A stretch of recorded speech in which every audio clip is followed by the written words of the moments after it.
ертеде әлем ғажайыпқа толы еді.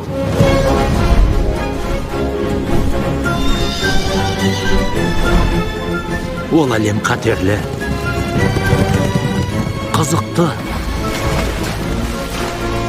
және ең ғажабы, онда сиқыр болатын. Бомбастия!